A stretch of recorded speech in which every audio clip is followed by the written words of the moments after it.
नमस्कार दोस्तों, जैसा कि आप सभी जानते हैं, हम संधि के बारे में चर्चा कर रहे हैं और संधि में हम स्वर संधि के दीर्घ, गुण, वृद्धि और यण संधि के बारे में चर्चा कर चुके हैं। आज उसी क्रम में हम आगे अयादि संधि के बारे में चर्चा करेंगे।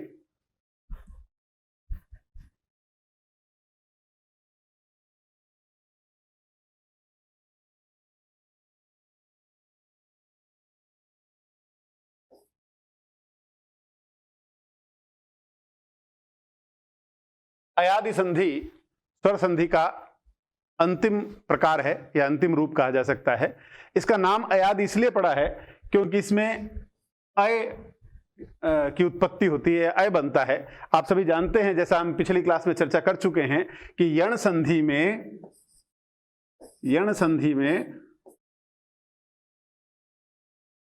ई और ई के सामने यदि भिन्न स्वर आता है तो यह बनता है, और ऊ के सामने यदि भिन्न स्वर आता है तो वह बनता है, और इसी प्रकार री के सामने यदि भिन्न स्वर आता है तो र बनता है।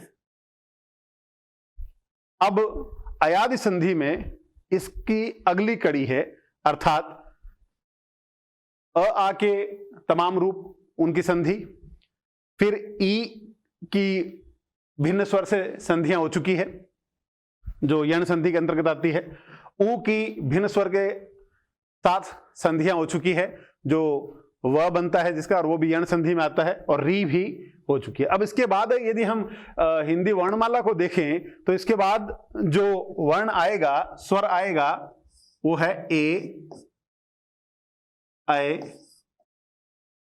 ओ और औ। ये चार स्वर आते हैं और इन्हीं चारों स्वरों की संधि अयादि संधि है। अब बेहतर समझ रहे होंगे कि जिस प्रकार दीर्घ संधि में मैंने बताया था आपको कि अ, ई, उ अपने ही स्वरूप से, अपने ही वर्ण से संधि करते हैं और उसमें दीर्घ रूप माना जाता है। फिर आगे धीरे धीरे हम बता रहे थे कि ए के सामने आने वाले अलग अलग स्वरों को गुण और वृद्धि संधि में देखा। यण संधि में ई के तमाम, ई और उसके सामने आने वाले तमाम स्वरों को, ऊ और उसके सामने आने वाले, और री और उसके सामने आने वाले स्वरों के आधार पर यण संधि में य व र बनते हैं। अयादि संधि में ए, ऐ, ओ, औ इनके सामने भिन्न स्वर आएगा,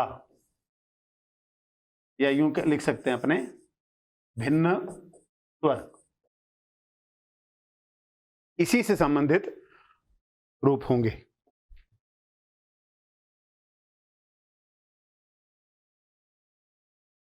अयादि संधि, अयादि संधि में ए के सामने यदि भिन्न स्वर आता है, अ आता है, भिन्न स्वर में अ आता है तो अय बनता है, अय।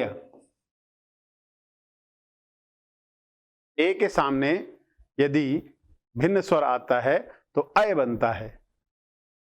उसी प्रकार ऐ के सामने यदि अ आता है तो आय बनता है। ओ के सामने यदि अन्य स्वर आता है या अ आता है तो अव बनता है, और औ के सामने यदि अन्य स्वर आता है तो आव बनता है। तो यहां इसीलिए इसको हम अयादि संधि कहते हैं, क्योंकि यहां देखिए अय, अय आदि, इसमें जो स्वरूप सामने आता है वो अय आदि है, इसीलिए इसका नाम पड़ा अयादि संधि। ये समझने के लिए है।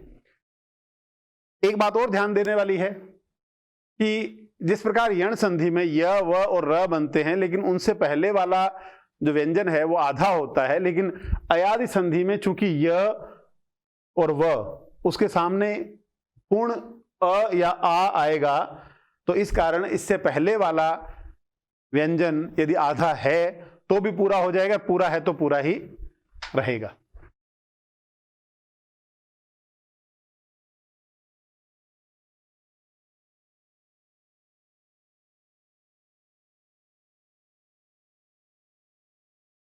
यहां इस, देखिए मैंने पहले बताया था आपको, हिंदी या जहां से संधि आती है संस्कृत, ये भाषाएं वैज्ञानिक भाषाएं हैं। इनकी वैज्ञानिकता इसी रूप में भी है कि ये ए और अ से मिलकर अय कैसे बनता है। यदि हम इसको भी संधि के रूप में देखें तो आप समझ सकते हैं कि ए, जैसा कि आप सभी जानते हैं कि ए बना अ के साथ ई मिलने से ए बनता है, आप सभी जानते हैं। और यदि इस ई को, अ को हम यहां लाएं तो अ के साथ ई मिलके और साथ में अ बना, तो यहां ये देख सकते हैं अ इधर रहा, ई और अ य, और ये अ का अ सीधे तो अय। समझने की दृष्टि से इसको आसानी से समझा जा सकता है कि ए को हमने यदि दो हिस्सों में बांटा तो अ और ई होता है, उसके सामने यदि अ को लाया तो अ ई अय बनेगा। ये समझने के लिए कि भाई अय ही कैसे हुआ। अब यहां एक बात और विचारणीय है, ध्यान देने वाली बात यह है कि जिस प्रकार हमने यण संधि में देखा कि ई के सामने अ आने पर यह बनता है, आ आने पर या बनता है, अर्थात कहने का तात्पर्य यह है कि मात्रा अपने आप लगती जाती है। यह, या, ई, यू, यू, ये, जिस तरह यह, या, यू, सॉरी, जिस तरह यहां मैं एक बार लिख के बताता हूं आपको कि ई के सामने यदि अ आता है तो यह बनता है, आ आएगा तो या बनेगा, उ आएगा तो यू बनेगा, यू बनेगा, ऐसे। इस प्रकार स्वतः ही उसमें मात्राएं लगती जाती है। इसी प्रकार इसमें भी यहां अ की जगह यदि आ होता है तो यहां नतीजा य पर ही बदलेगा, आगे नहीं बदलेगा। यदि ई होता है तो पीछे ही मात्रा बढ़ेगी।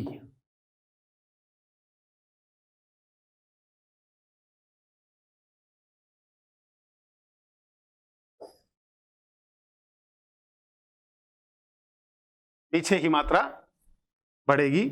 इसी प्रकार अगर बड़ी की मात्रा होती है तो पीछे ही मात्रा बढ़ेगी, और यदि छोटा ऊ होता है या ऊ होता है जिसे कहें, तो ये मात्राएं क्रमशः यू पर ही लगती जाएगी। ए के सामने यदि आ या ई कुछ भी आए तो मात्रा अ पर परिवर्तन नहीं होगा, केवल य में ही परिवर्तन होगा। इसी तरह ये आता है तो अयु, और क्रम से आगे ही इसी क्रम में अये, यई, अयो, इसी रूप में आगे चलते रहेंगे रूप। अब हम उदाहरण से इस बात को समझते हैं।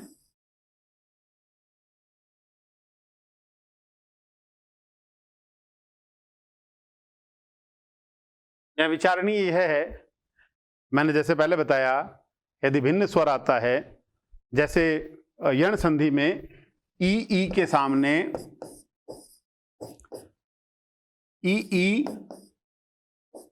यण में ई के सामने ई नहीं आएगा, उ के सामने उ नहीं आएगा, और इनके सामने ये इसलिए नहीं आएगा क्योंकि यदि ये आते हैं ये नहीं आएगा, और ये दोनों रूप जो मिलते हैं वो दीर्घ संधि में मिलेंगे। ई के सामने ई और उ के सामने उ, ये दीर्घ संधि में आएंगे, यण संधि में नहीं आएंगे। उदाहरण से समझते हैं इसको, अय को एक उदाहरण देते हैं।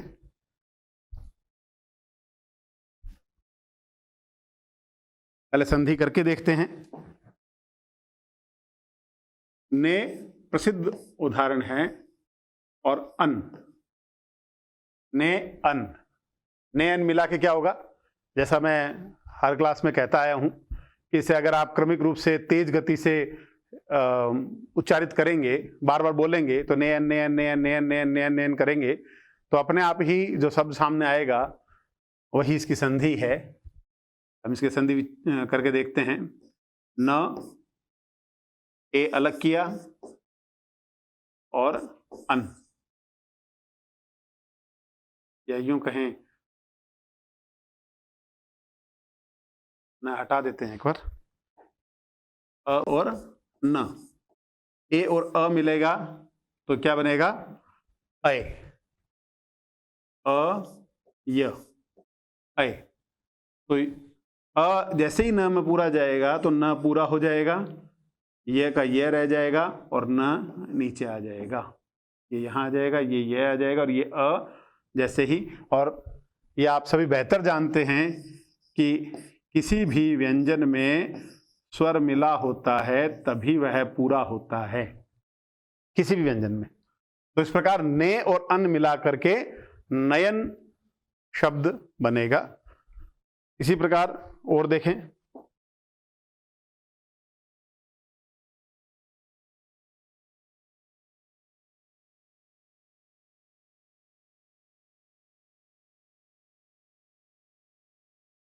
संधि विच्छेद करके देखते हैं। चयन, चयन शब्द की संधि विच्छेद क्या होगा,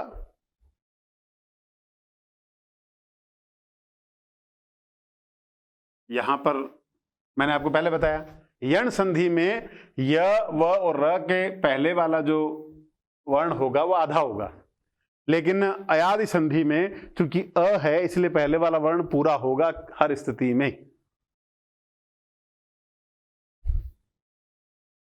यहां देखते हैं हम, यह है, यह को हम च हलंत अ, च से भी अ अलग करेंगे, य और न, अय, अय कैसे बनेगा, अय बनेगा ए और अ,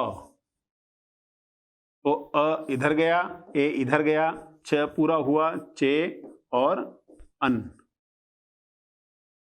यहां गलती होने की संभावना क्या है, यहां गलती इस रूप में हो सकती है कि हम ये देखें कि मैंने यहां पर अय लिया है, कोई जरूरत तो नहीं, यहां दिख तो केवल यह रहा है, फिर अय क्यों कर लें।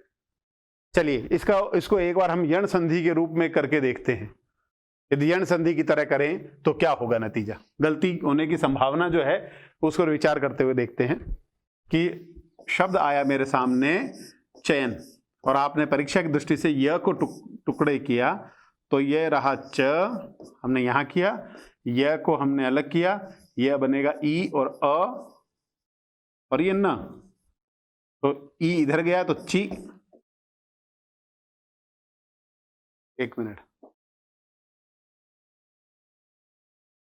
ये तो चलिए अन हो गया, अ और न ये पीछे जाने से, यह का तो ई और अ मिला के यह बना, ये तो पीछे हो गया। लेकिन यहां ये विचारणीय है कि च और उसमें ई, अगर हम इस दृष्टि से देखेंगे तब भी देखिए कहीं ना कहीं उत्तर लगभग वही आएगा, च और ई। यहां यदि ये च आधा होता, यदि ये च आधा होता, यण संधि के अनुसार देखते, यदि ये च आधा होता तब तो ये ची हो जाता, ये च आधा होता तो, लेकिन चूंकि ये च आधा नहीं है, ये पूरा है, तो पूरा जब च है तो इसमें पूरा च है तो हम जानते हैं आप सभी कि इसमें अ मिला हुआ है, और अ मिला हुआ है तो अ और ई की संधि क्या होगी, यहां देखिए च से अ अलग किया और ई, अ ई की संधि ए, तो वापस वही चे और अन। या तो इतना लंबा जाना पड़ेगा, इतने विस्तृत रूप में जाना पड़ेगा तब होगा, या फिर इस तरह जा सकते हैं, परिणाम तो लगभग वही आ रहा है। हाँ, यहां आप कंफ्यूज इस रूप में हो सकते हैं कि च और ई, च ई फिर च को अलग क्यों करें, कुछ हो सकता है गलती से ये कर दें, तो अगर यहां गलती होने की जो संभावना है वो यही है, गलती होने की संभावना यही आएगी कि च और ई अ य, तो च य न, आपने ऐसे किया ई, तो भी इसको अगर आप पीछे लेके ही जाएंगे, ये तो अन हो गया, इसको अगर आप जैसे ही इसमें जोड़ेंगे तो ची नहीं बनेगा। मैं आपको शुरुआती क्लासेस में बता चुका हूं बार बार कि यदि इसके नीचे हलंत नहीं है, अर्थात ये आधा नहीं है, तो इसमें ई जुड़ते ही ये ची नहीं बनेगा, बल्कि ये चे ही बनेगा। तो नतीजा वो का वही आएगा। ये बात मैं स्पष्ट रूप से समझा चुका हूं। कहें तो एक बार और इस पर चर्चा करते हैं। देखिए कि यहां देखते हैं हम दोबारा इसको एक बार कि च और ई, अब यहां ई और अ हमारे पास आधा रूप तो आ गया अन, और उसके साथ आ गया ई, तो ई को जब च को हम आधा करेंगे तो च प्लस अ प्लस ई, और अ ई ए होता है, तो च में साथ ए जुड़ते ही चे हुआ, चेप और अन। इतने अगर दुविधा हो तो आप इतना विस्तार करें, अन्यथा इतने से काम चल जाएगा। ठीक है, आगे चलें। और जो बात मैंने कही थी यण संधि के संदर्भ में, वो बात यहां क्लियर हो जाती है कि यदि च आधा होता, अगर चैन यूं लिखा जा रहा होता तो यण संधि के रूप में सही होता, क्योंकि ये च आधा था और ई इससे जो अलग होगी वो आगे चली जाएगी यदि आधा होता तो। लेकिन चूंकि ये आधा नहीं है, ये वर्तनी गलत है, इसलिए यण संधि नहीं है। एक और उदाहरण से मैं बात समझाऊंगा।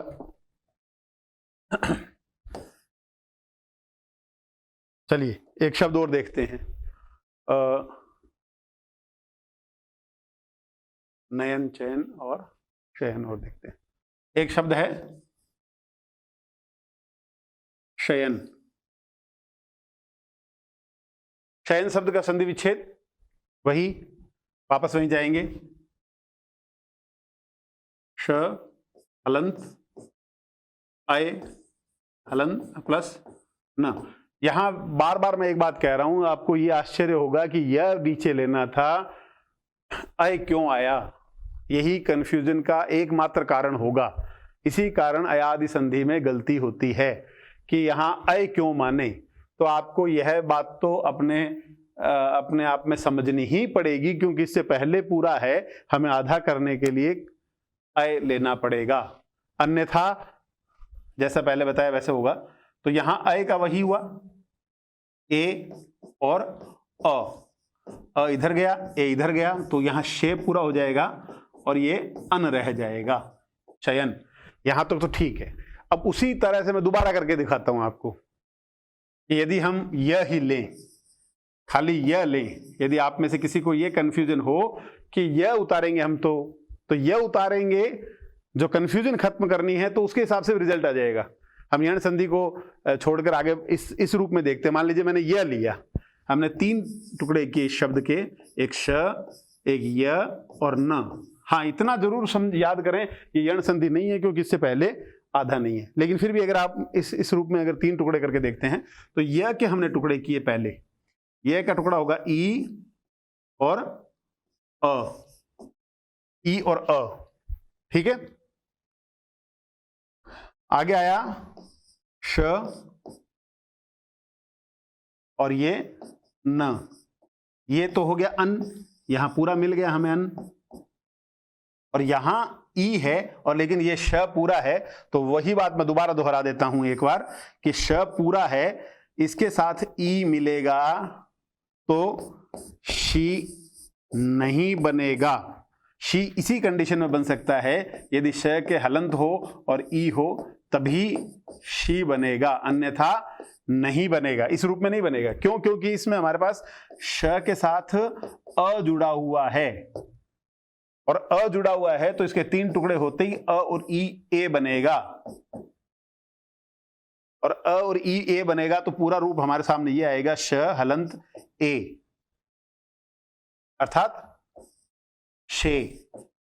किसी भी रूप में, मैंने शुरुआती क्लासेस में बताया आपको, हिंदी और संस्कृत वैज्ञानिक भाषाएं हैं और संधि गणितीय नियमों के हिसाब से चलती है। व्याकरणों ने, हमारे जो भारत के महान जो भाषाविद थे, जो व्याकरण बनाने वाले थे, व्याकरण जो थे, उन्होंने एकदम वैज्ञानिक पद्धति के हिसाब से इसे बनाया है। इसलिए यदि आप शयन में इस तरह देखें तब तो आसानी से समझ सकते हैं इस चीज को कि अय लिया हमने, अलग किया, ये तो और आसानी से समझ लिया जैसे। लेकिन यदि आप में ये भूल होने की संभावना हो कि मैंने यह को अलग किया, ये भूल होने की संभावना हो, तो भी अगर आप थोड़ा सा विवेक काम में लेंगे तो यहां समझ में आ जाएगा कि श में अ मिला हुआ है और अ और ई मिलाकर ए ही होता है, अ और ई मिलाकर ए होता है, बात वहीं की वहीं आएगी। ये ए जैसे है, ये एक मात्रा बनेगी, बात वहीं की वहीं आएगी, शे और अन, शयन। आशा करता हूं समझ में आ गया होगा। यदि किसी प्रकार का कोई कंफ्यूजन रहे तो फिर हम इस बारे में कभी चर्चा करेंगे।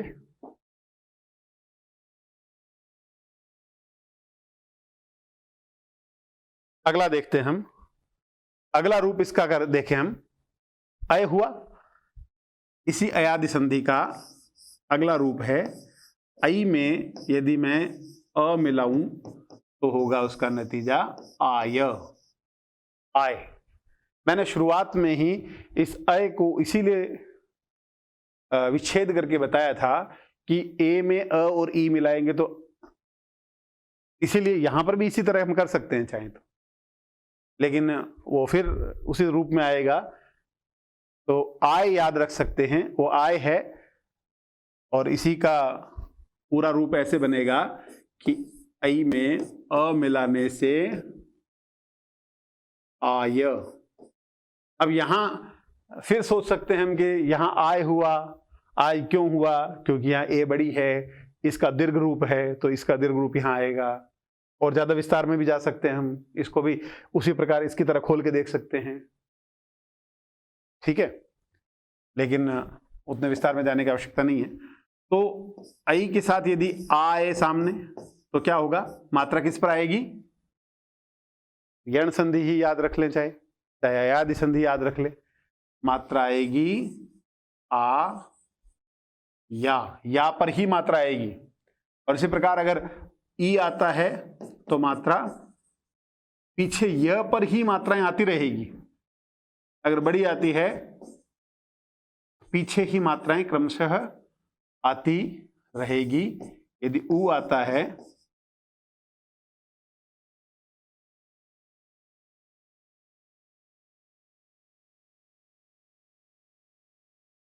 है तो आयु, इसी प्रकार आयु, और क्रमशः आगे ही चलता रहेगा। उदाहरण से अपनी बात समझते हैं। इनको मैं थोड़ा इधर उदाहरण देख लेंगे, चलिए उदाहरण देखते हैं।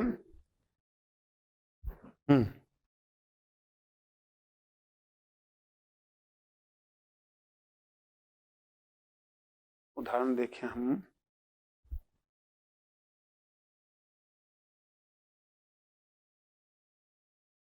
चलिए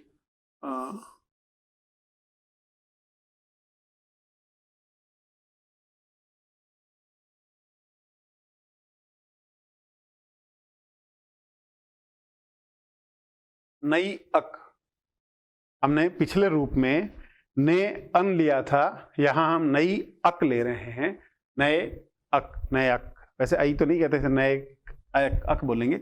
और वही इसका संधि विच्छेद करके देखें, यहां से तोड़ के इसको फिर संधि करेंगे। एक तो न अलग हुआ, मैंने जैसे पहले बताया आपको, यह अलग होते ही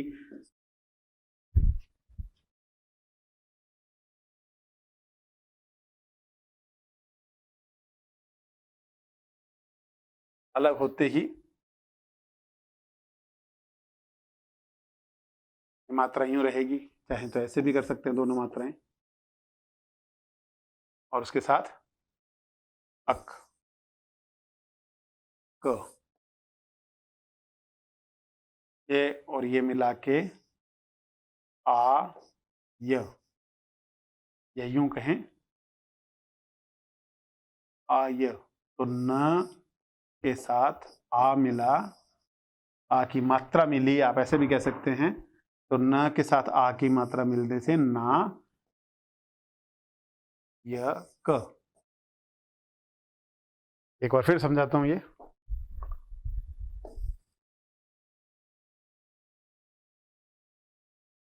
दो शब्द बराबर लेते हैं हम।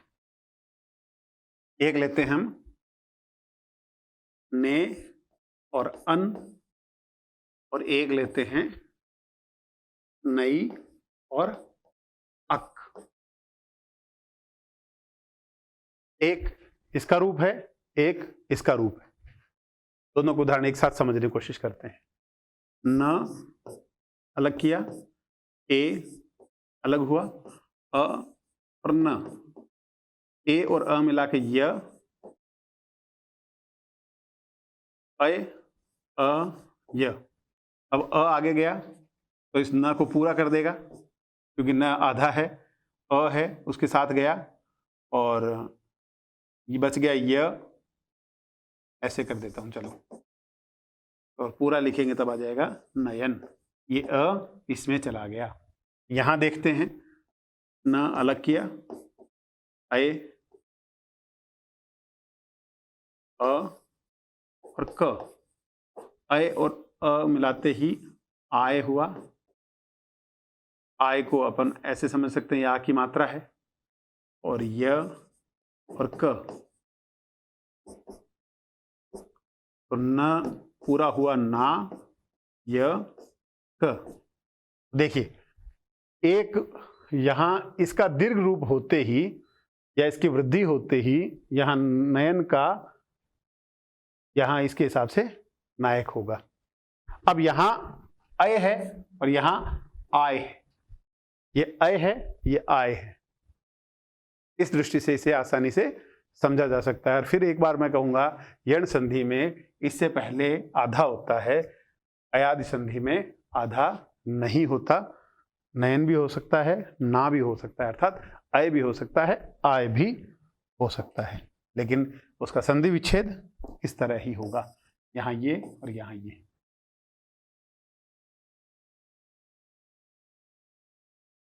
एक और उदाहरण देखते हैं इसी का।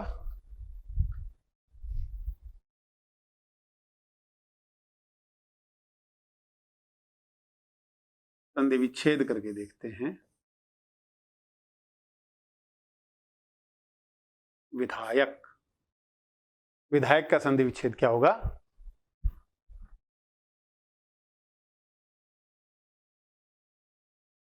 पहले देखें, वी अलग कर दें, ध अलग हुआ, आय अलग हुआ, आप चलो अलग कर दो इससे, आ य और क। आय, आय कैसे बनता है?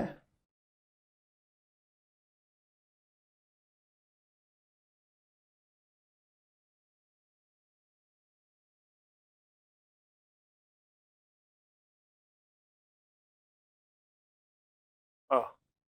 तो यहां इसको ऐसे भी लिख सकते हैं हम, वी ध।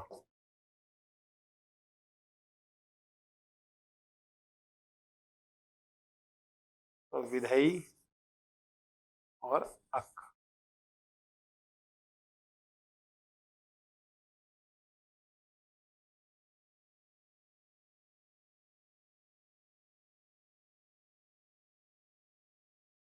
एक शब्द और है, विनायक, उसके बारे में बात करते हैं। विनायक, विनायक शब्द का संधि विच्छेद क्या होगा? वही आय है, वी न आ य और क। आय तो वी न ऐ अ क। तो विनय और अक, विनायक। इसी रूप में ये विनायक शब्द बनेगा। एक उदाहरण लेके हम बात अपनी समाप्त करते हैं। अव के रूप बाद में देखेंगे। अब यदि इसका अगला रूप हो, इसके सामने ई आए तो ये बनेगा, क्योंकि ये छोटी है। यदि बड़ी ई आएगी तो ये आएगा इसके सामने, आई के सामने।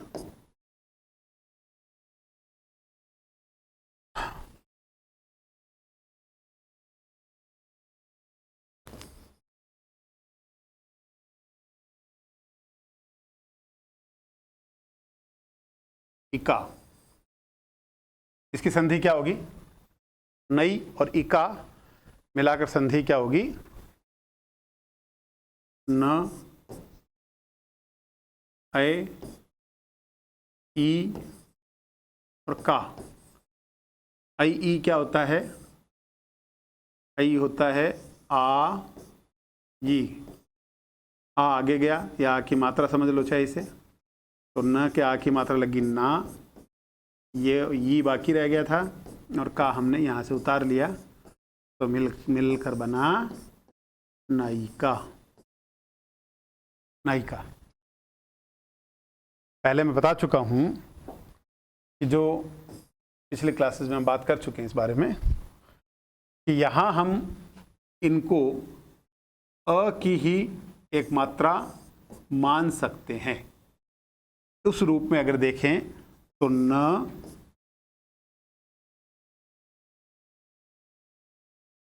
आई के सामने अ लगाए, आई के सामने आय, अ मानते हुए, और आय और उसकी मात्रा ई की मात्रा का, ऐसे भी कर सकते हैं। ये अ को ई की मात्रा ही कहा जा सकता है, अ की ही मात्रा। उस दिन कल मैं बात कर रहा था कि विद्वानों ने अ की 12 खड़ी का भी सुझाव दिया था, तो उसी प्रकार ये स्वर ही है, ई जो है अ का ही एक मात्रा के आधार पर भिन्न स्वर है हालांकि। तो इस प्रकार आज की जो क्लास है इसको यहीं समाप्त करते हैं। इसके ए के सामने आय बनता है, आई के सामने आय बनता है। अब ओ के सामने और औ के सामने भिन्न स्वर आने पर क्या बनेगा, इसके बारे में चर्चा हम अपने अगली क्लास में करेंगे। धन्यवाद।